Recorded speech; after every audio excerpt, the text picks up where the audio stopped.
Good afternoon. Nuclear terrorism is a bigger issue, and Washington needs to take it into more consideration. Here's why. Osama bin Laden once said that it is their pure duty to terrorize the people that are against God. These are Americans' clear enemies. They must be stopped.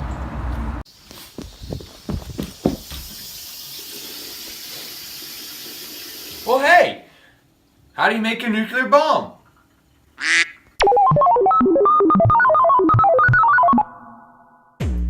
Plutonium, highly enriched uranium, oralloy,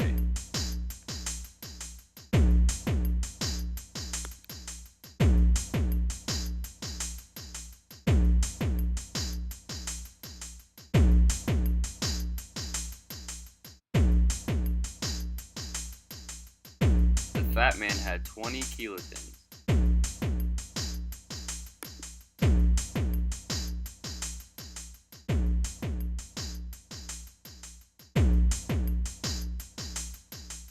and now you have a nuke.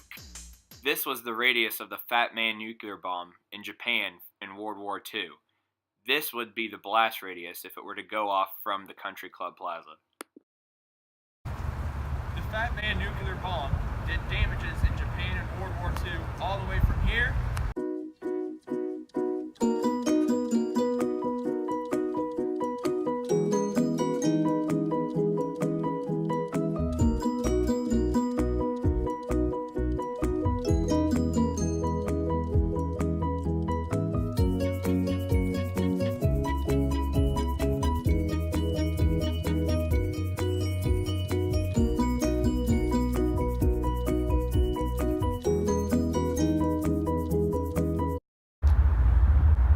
to here.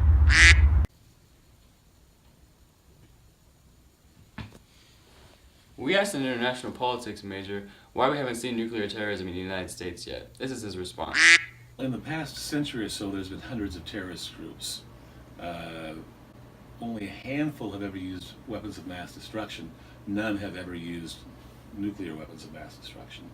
You look at the sarin gas attacks in the Japanese subway, the Salmonella attack by the Rajneesh group in Oregon.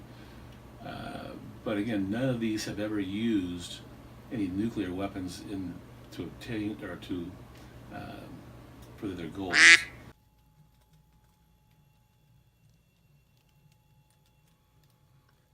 The three main terrorist organizations in the world today are Al-Qaeda, ISIS, and the North Caucasus terrorist organizations. We asked Mr. McGill on his take on these three main terrorist groups.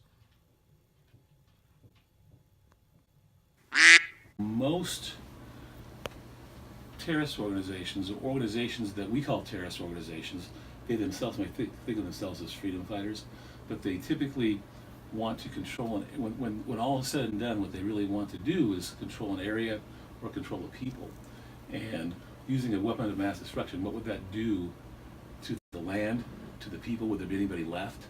Would they be willing to follow you if you'd used that on them previously? Mr. McGill gave his concluding thoughts on the topic. You'd asked earlier, should we be more leery of these kind of devices in the future, or not?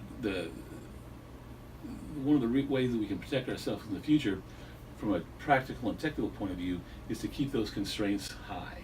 So make it much more difficult to get nuclear material, make it much more difficult to move nuclear material, make the retribution for transferring or selling that kind of material much more punitive. The other problem we have is from a strategic constraint perspective, we can't really control the mindset of the terrorists. Most of them, are rational. Some, though, as we mentioned earlier, are apocalyptic, and that they really want the end of the world. Those are the kind of people we have to watch out for, because they aren't subject to the same strategic constraints that some of the others are. So the best plan, in my opinion, is to keep those technical and environmental constraints high. Hey, guy, that's pretty cool. Maybe Washington, D.C. should pay more attention to nuclear terrorism.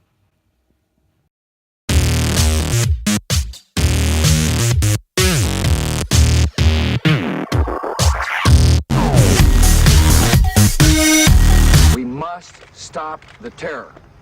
I call upon all nations to do everything they can to stop these terrorist killers. Thank you. Now watch this drive.